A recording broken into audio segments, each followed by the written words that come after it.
আসসালামু আলাইকুম। আমুদরিয়া নিউজে আপনাদের স্বাগত। আপনাদের সঙ্গে আমি এরশাদ কয়েকটি বিশেষ খবর পড়ছি।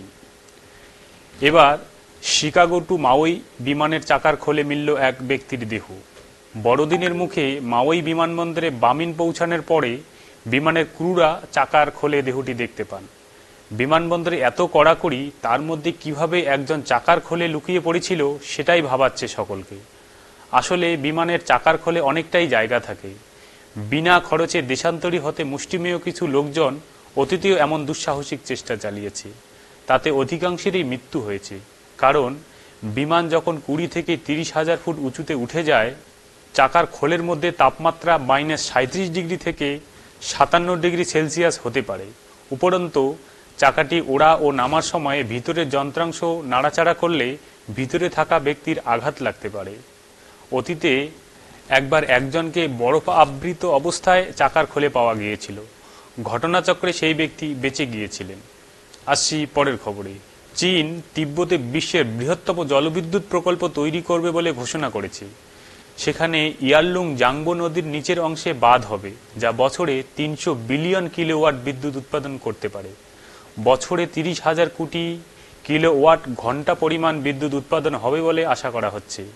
চীনের মধ্যাঞ্চলে অবস্থিত থ্রি জর্জেস বাঁধের উৎপাদন ক্ষমতার 3 গুণের বেশি উৎপাদন হবে প্রস্তাবিত প্রকল্পে। এখন থ্রি জর্জেস ড্যাম বিশ্বের সবচেয়ে বড় জলবিদ্যুৎ ড্যাম হিসাবে পরিচিত। তিব্বতে প্রস্তাবিত নদীবাঁধ হলে তা ভারত এবং বাংলাদেশের লক্ষ লক্ষ মানুষকে প্রভাবিত করতে পারে। কারণ ইয়ারলুং জাংবো ভারতের ব্রহ্মপুত্র এবং ভারতে ঢুকে ব্রহ্মপুত্র নদী হিসাবে পরিচিত। এটি তিব্বত ছেড়ে দক্ষিণ ভারতের অরুণাচল প্রদেশ এবং অসম রাজ্য হয়ে অবশেষে বাংলাদেশ দিয়ে প্রবাহিত হয়। তবে চীনের দাবি, তিব্বত অঞ্চলের জলবিদ্যুৎ প্রকল্পটি পরিবেশের কিংবা নিম্নভাগে জল সরবরাহ ব্যবস্থার উপরে কোনো প্রভাব ফেলবে না।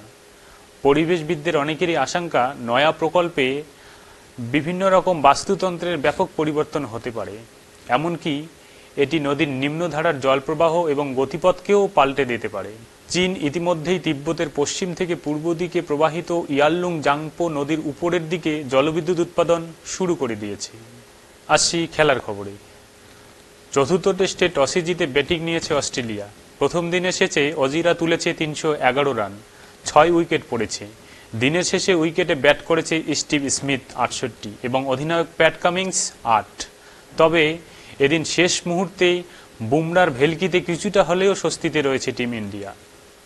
আজ এ পর্যন্তই। পরবর্তীতে আসবো অন্য খবরের সাথে। খোদা হাফেজ।